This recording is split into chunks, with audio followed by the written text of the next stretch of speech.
Vous pouvez également avoir des parfums. Oui, bonjour et bienvenue dans Balle perdue.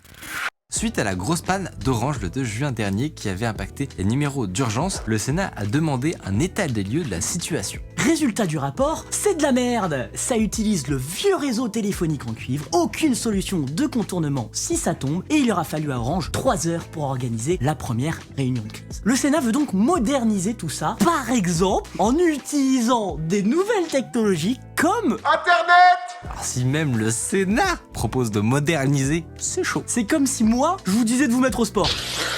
Ça n'a pas de sens. On le constate. Un bug sur le Google Pixel 3 a empêché un utilisateur d'appeler les services de secours. Ah ça, c'est une solution de modernisation et plus de numéro d'urgence. Crève, mais en silence. On vous en parlait la semaine dernière, Log4Shell, du nom de la plus grosse vulnérabilité de cette année, affole tous les services informatiques. Mais la version 15 de Log4j permet de résoudre le problème. Allez voir notre vidéo underscore sur le sujet si vous êtes perdu. Sauf que non, une nouvelle faille a été découverte. Il faut donc installer la version 16. Qui pourrait elle-même contenir une troisième faille. Mais en fait, on sait pas encore à l'heure où on enregistre et en même temps si on le sait. Alors moi, ce que je propose, on leur donne rendez-vous à la version 53, comme ça on est tranquille. Faisons comme ça.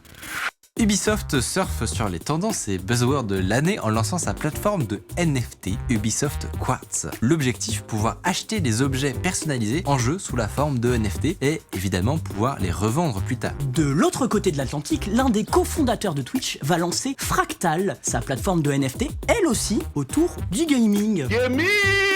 Même Adidas s'y met en lançant sa collection de NFT pour le Metaverse. Également, Robert du PMU lance sa collection de tickets à gratter perdants en NFT. J'ai enfin trouvé un moyen de récupérer la thune que je perds depuis plus de 15 ans, aurait-il déclaré à nos confrères de chasse, pêche et NFT en terminant son 4e Ricard de la journée.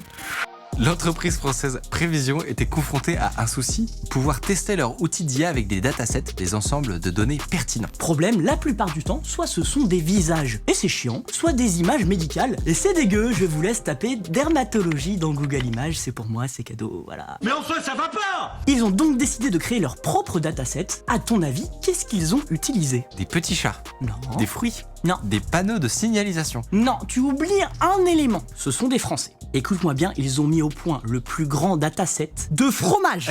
Du fromage! Cette bande d'idiots, le Frometo, enfin le bon camembert des familles là. Ah oui, et du coup, ils ont fait une IA qui reconnaît les fromages, c'est en ligne, c'est gratuit, ça n'a aucun sens, et en même temps, c'est tellement génial. C'est aussi ça la France.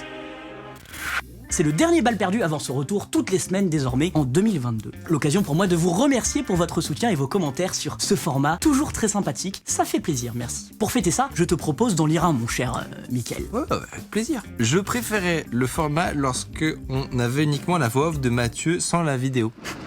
Ah bah tu vois, ça c'est une jolie balle perdue. Et c'est ainsi que s'achèvent les hostilités. Elles reprendront mi-janvier. Bonsoir.